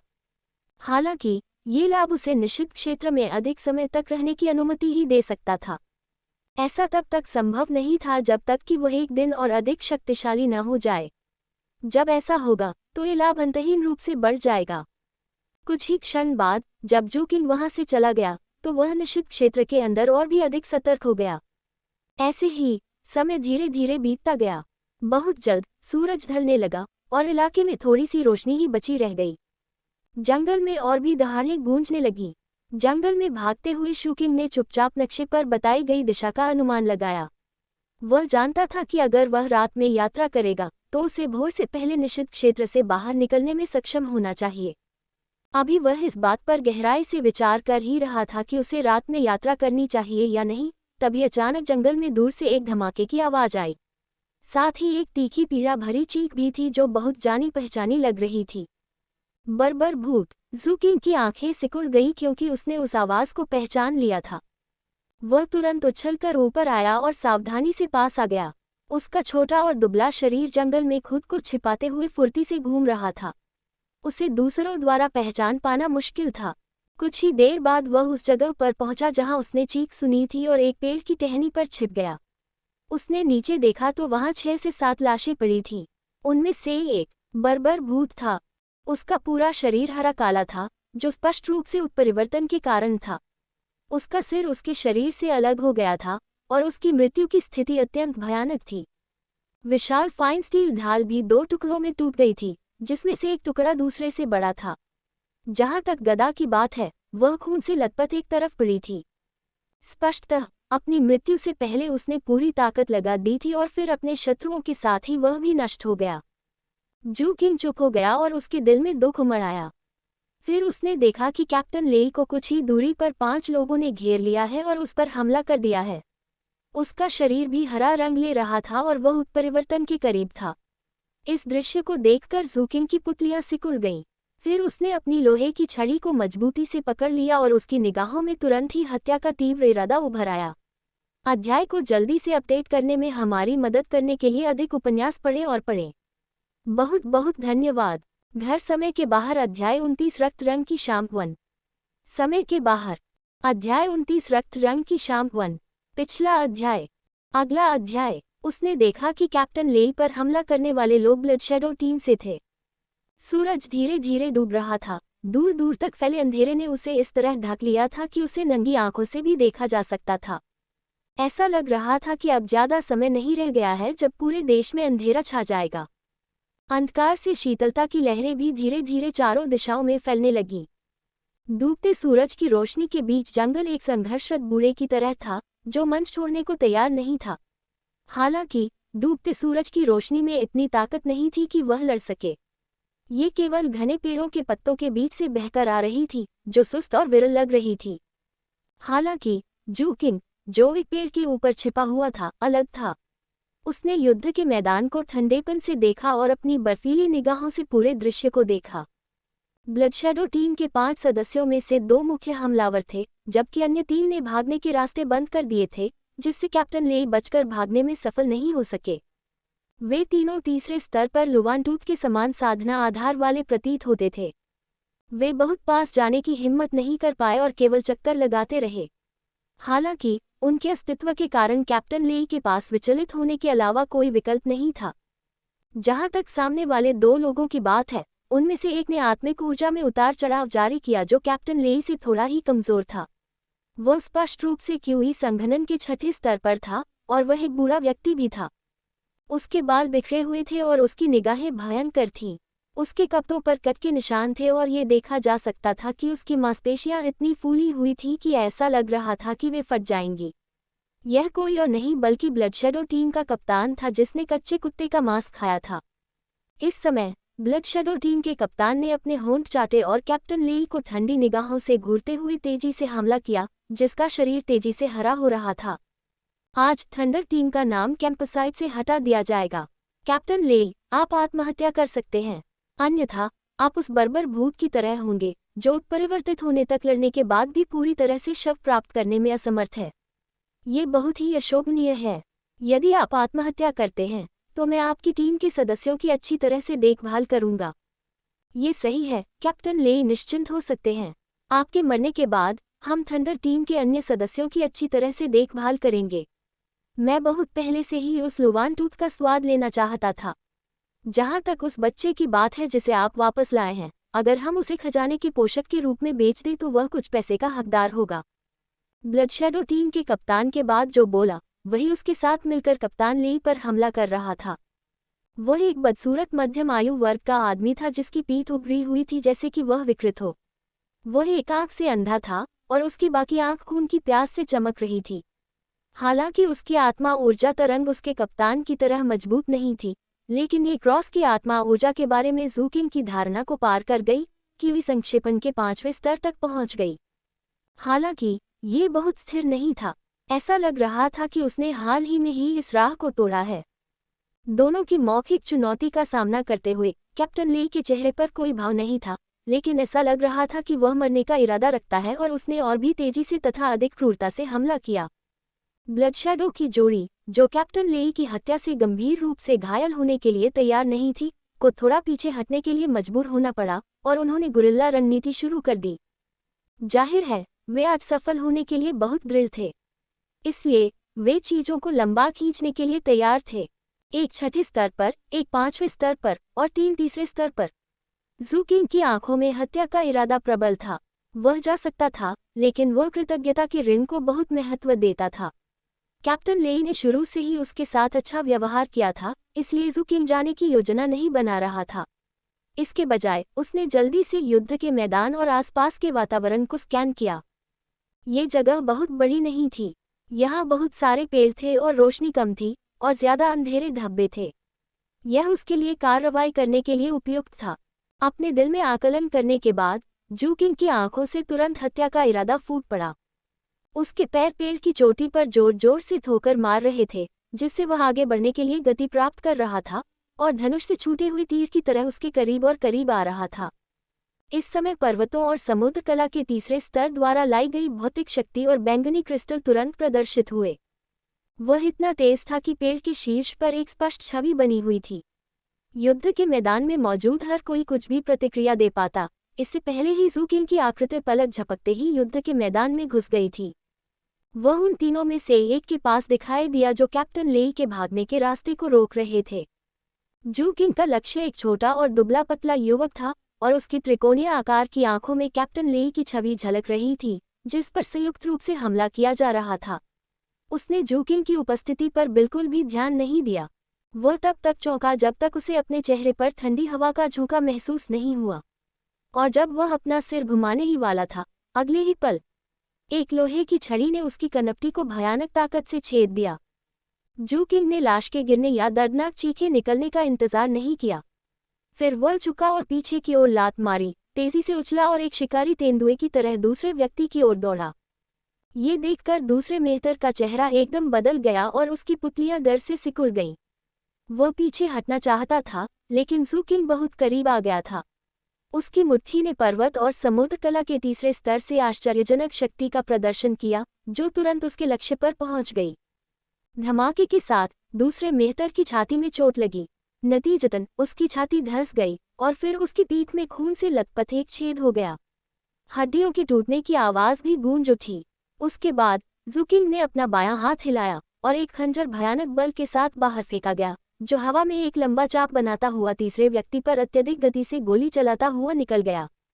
जब दूसरे मेहतर की छाती की हड्डी टूट गई तो उसका दिल बैठ गया और जब उसकी पीठ फट गई तभी तीसरे मेहतर को होश आया। वह कुछ करने ही वाला था कि उसकी दृष्टि धुंधली हो गई और उसके चेहरे पर तेज हवा चली। उसके बाद उसका शरीर तुरंत अकड़ गया और उसकी आंखें आश्चर्य से चौड़ी हो गईं।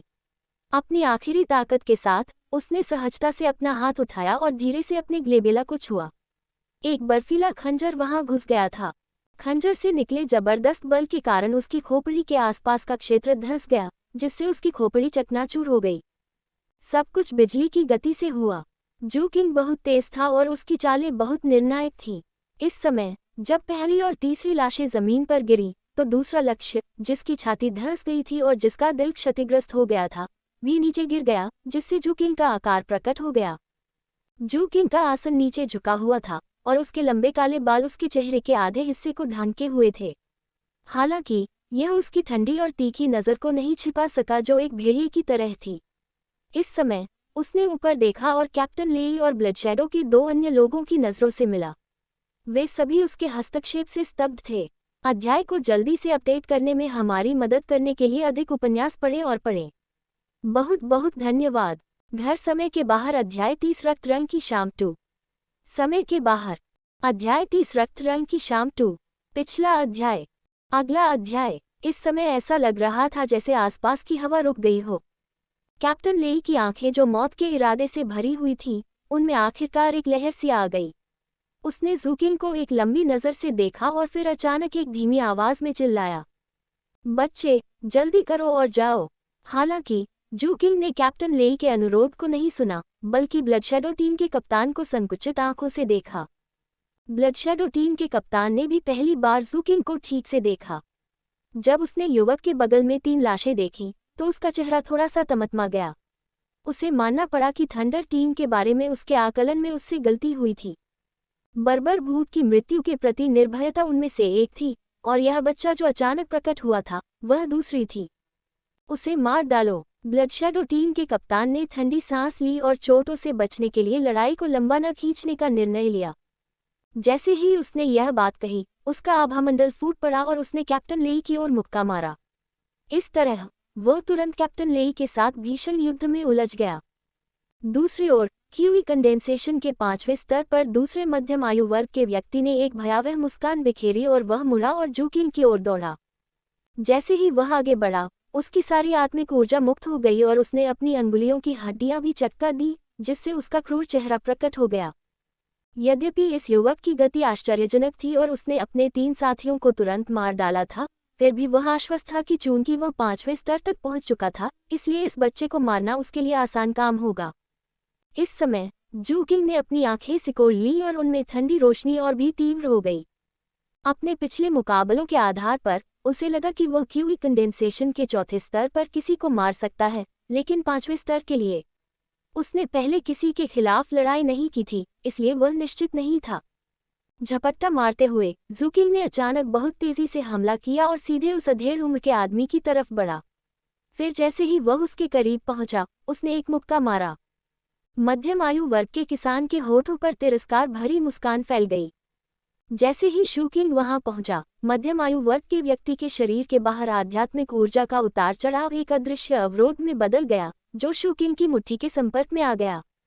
परिणाम स्वरूप जोरदार धमाका हुआ और बैरियर पर दरारें आ गईं, लेकिन वह टूटा नहीं।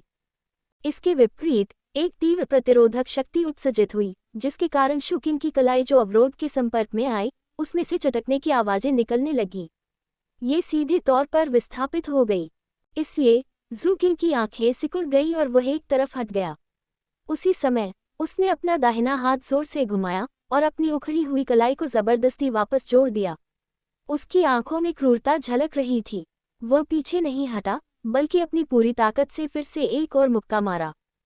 परिणामस्वरूप एक गड़गड़ाहट की आवाज गूंजी और दरारों से भरा अवरोध अंततः पूरी तरह से टूट गया। हालांकि जैसे ही वह टुकड़े टुकड़े हो गया, अंदर से एक अजीब सा झटका अचानक बाहर की ओर फैल गया। अदृश्य शक्ति ने फिर मिट्टी को उछाला और जू किंग की ओर बढ़ते हुए उसके पूरे शरीर को अपने घेरे में ले लिया। टूटे हुए अवरोध के अदृश्य टुकड़े कई नुकीले ब्लेड की तरह लग रहे थे जिन्हें देखा नहीं जा सकता था, जिससे जू किंग के शरीर पर कई खूनी निशान रह गए। यह एक चौंकाने वाला दृश्य था। जू किंग का पूरा शरीर कांप उठा। उसके दुबले पतले शरीर ने लगातार पीछे हटना शुरू कर दिया और उसके शरीर के विभिन्न हिस्सों पर कई खूनी घाव दिखाई दे रहे थे। साथ ही उसकी कलाई जो अभी अभी ठीक हुई थी, एक बार फिर से उखड़ गई और अप्राकृतिक रूप से बगल में लटक गई। मूर्ख, एकमात्र शरीर परिशोधक एक जादूगर से लड़ने के योग्य नहीं है, और आप जैसे व्यक्ति की तो बात ही छोड़िए जो तीसरे स्तर पर है, फिर भी मुझसे लड़ने के लिए खुद को अधिक महत्व दे रहा है जो 5वें स्तर पर है। जैसे जैसे मिट्टी जमीन पर उतरती गई, मध्यम आयु वर्ग के किसान की निगाहों में तिरस्कार और भी तीव्र होता गया। हालांकि वह आश्चर्यचकित भी था। उसे उम्मीद नहीं थी कि दूसरे मौके के बाद उसकी आत्मिक ऊर्जा बाधा ढह जाएगी।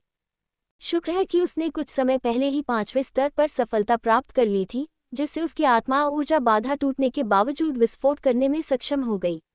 अन्यथा वह पहले ही स्थिति में नुकसान में फंस जाता। जू किंग ने भौहें सिकोड़ी। वह अधेड़ उम्र के आदमी को ऐसे घूर रहा था मानो उसे उसके पूरे शरीर और हाथ से आ रहे तीव्र दर्द का एहसास ही न हो। घूरते हुए उसने अपना दाहिना हाथ जमीन पर रखा और उसे एक माध्यम की तरह इस्तेमाल करके अपनी कलाई पर जोर से मारा, जिससे उखड़ी हुई जोड़ वापस अपनी मूल जगह पर आ गई। मध्यम आयु वर्ग के साधक जो जू किंग की ओर बढ़ रहे थे, ने उनके द्वारा प्रदर्शित की गई क्रूरता को देखा और अपने कदमों को रोक नहीं पाए, क्योंकि उनकी आंखें थोड़ी सिकुड़ गई थीं। फिर उन्होंने दोनों हाथ उठाए और जल्दी से मुद्राओं का एक सेट किया। आत्मा की ऊर्जा एक बार फिर उसके शरीर के बाहर एकत्रित हुई। उसके बाद यह एक मानव सिर के आकार के आग के गोले में बदल गई और जू किंग की ओर सीटी बजाई। इस आग के गोले में आश्चर्यजनक शक्ति थी, जिससे आसपास के वातावरण में विकृति पैदा हो रही थी। इससे पता चला कि इसका तापमान बहुत अधिक था। आग का गोला पास आने पर जू किंग ने एक तरफ हटकर उसे चकमा दिया। हालांकि आग का गोला उसका पीछा करता रहा। अधेड़ उम्र के आदमी की आंखें अब हत्या के इरादे से चमक रही थीं। वह अपने शरीर के बाहर एक और अवरोध खड़ा करना नहीं भूला। साथ ही उसने एक साथ मुद्राओं का एक सेट किया, जिससे दूसरा और तीसरा अग्नि गोला प्रकट हुआ, जिसने जू किंग का भी पीछा किया। जू किंग की आंखें सिकुड़ गईं जब उसने देखा कि 3 आग के गोले उसकी ओर आ रहे हैं और उसके भागने के सारे रास्ते बंद हो गए हैं। वह उन लाशों में से एक पर लुढ़क गया जिसे उसने पहले मारा था और उसे आग के गोले की ओर जोर से फेंक दिया। एक धमाके के साथ आग का गोला और लाश एक दूसरे के संपर्क में आ गए और लाश तुरंत जल गई। पूरी प्रक्रिया 3 सांसों से भी कम समय तक चली और फिर लाश राख में बदल गई। इससे जू किंग को आग के गोले की ताकत का प्रत्यक्ष आकलन हो गया। इस समय हवा में आग के गोले से गर्मी निकल रही थी और इससे उसका पूरा शरीर तुरंत लाल हो गया। इसलिए उसने अपना शरीर हिलाया और चकमा देना चाहा, लेकिन दूसरे और तीसरे आग के गोले पहले ही उसके करीब आ चुके थे। मध्यम आयु वर्ग के व्यक्ति की भयावह निगाहों के सामने आग के गोले जैसे ही करीब पहुंचे, भयंकर रूप से फट गए, जिससे जू किंग को भागने का मौका नहीं मिला। धमाका! आग की लपटें बहुत बड़े क्षेत्र में फैल गईं और इसके परिणामस्वरूप उत्पन्न उच्च तापमान में मारक क्षमता का स्तर बहुत अधिक हो गया। इस क्षेत्र में प्रभाव से पूरी तरह बचना जू किंग के लिए कठिन था। हालांकि उसने अपनी गति से आग की आधी लिपटों से बच निकला था, फिर भी उसके शरीर पर बहुत सारे छाले हो गए। इसके अलावा जैसे जैसे हवा में मौजूद पानी का वाष्प वाष्पित होता गया, उसे ऐसा लगा जैसे उसके अंदरूनी अंग भी जल रहे हों। अग्नि कौवा, जल्दी करो! ब्लड शैडो टीम के कप्तान, जो दूरी पर कैप्टन लेई से भिड़ रहे थे, ने धीमी आवाज में दहाड़ लगाई। समझ गया कैप्टन, ये कमीना पूरी तरह सूखी लाश में तब्दील होने से पहले मेरे 2 और आग के गोले झेल सकता है। अधेड़ उम्र का वह आदमी जिसे अग्नि कौवा कहा जाता था, हंसा। जैसे ही उसने जू किंग की ओर देखा, उसकी निगाहों में क्रूरता और भी बढ़ गई। उसके बाद उसने अपना दाहिना हाथ उठाया और उसके बगल में 2 और जलते हुए आग के गोले दिखाई दिए। जब उसने अपना हाथ घुमाया तो आग के गोले तेजी से जू किंग की ओर उड़े। उसे चिंता थी कि जू किंग चकमा दे देगा, इसलिए उसने वही दोहराया जो उसने पहले किया था। 2 आग के गोलों को नियंत्रित किया ताकि वे जू किंग के पास पहुंचते ही अचानक फट जाएं। विस्फोटों ने फिर से चारों ओर तबाही मचा दी, जिससे जू किंग के भागने के सभी रास्ते बंद हो गए। परिणामस्वरूप भयंकर गर्मी फैल गई और जमीन पर आग जल रही थी। कई पेड़ जलकर राख हो गए, जो आसमान से आने वाली रोशनी को ढकने में असमर्थ थे। इससे सूरज की रोशनी जमीन पर चमकने लगी, जो आग की लपटों की रोशनी में मिल गई और फायरक्रो की दृष्टि को अस्थायी रूप से बाधित कर दिया। हालांकि उसे पूरा विश्वास था कि जब वह 5वें स्तर पर होगा तो उसके लिए तीसरे स्तर पर किसी को अपने अग्निगोलों से मारना कोई समस्या नहीं होगी। इसलिए उसने अपने हाथ पोंछे। हालांकि उसकी सांस फूल रही थी, फिर भी उसकी नज़र में तिरस्कार था। वह मुड़ा और उस ओर चला गया जहां कैप्टन लेई और ब्लडशैडो टीम के कैप्टन लड़ रहे थे। कैप्टन लेई, आपका अधीनस्थ बेकार है। फायरक्रो ने चलते हुए ठंडी हंसी उड़ाई। हालांकि उसने कैप्टन लेई की आंखों में कोई निराशा नहीं देखी। इसके विपरीत उसने ब्लडशैडो टीम के कैप्टन के हाव भाव में बदलाव देखा। फायरक्रो की प्रतिक्रिया भी बहुत तेज थी और वह जल्दी से एक तरफ हट गया। हालांकि तब तक बहुत देर हो चुकी थी। एक छोटा और दुबला पतला व्यक्ति उसके पीछे से निकला और फायरक्रो के शरीर के बाहर स्थित आत्मिक ऊर्जा अवरोध पर लगातार 2 घूंसे मारे। परिणामस्वरूप अवरोध तीव्रता से कांप उठा और कुछ ही क्षण बाद टूट गया। विस्फोट के प्रभाव में हालांकि छोटे और दुबले पतले व्यक्ति को पीछे हटने के लिए मजबूर होना पड़ा, लेकिन एक खंजर और एक लोहे की छड़ी चुपके से हमला करने के लिए बेरहमी से उड़ गई। फिर भी अवरोध के ढहने से होने वाले प्रभाव ने हथियारों को कुछ हद तक बाधित कर दिया, जिससे फायरक्रो के करीब जाने पर खंजर की गति धीमी हो गई। इससे फायरक्रो को चकमा देने का मौका मिल गया। फायरक्रो ने तेजी से बचाव किया, लेकिन खंजर ने फिर भी उसके एक कान को काट दिया, जिससे हर जगह खून फैल गया। लोहे की छड़ी के लिए यह उसकी छाती में घुस गई, जिससे उसका खून बहने लगा।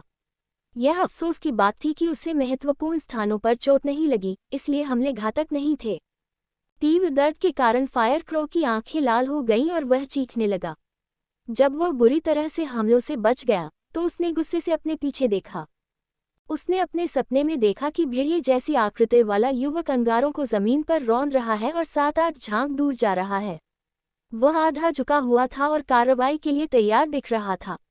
उसका शरीर लाल हो गया था और अभी भी छालों से ढका हुआ था, लेकिन इस समय डूबते सूरज की चमक युवक की आंखों में झलक रही थी। उसकी आंखों में बर्फ जैसी ठंडी चमक थी। उसकी हत्या करने की नीयत बिल्कुल भी कम नहीं हुई थी। अध्याय को जल्दी से अपडेट करने में हमारी मदद करने के लिए अधिक उपन्यास पढ़ें और पढ़ें। बहुत बहुत धन्यवाद।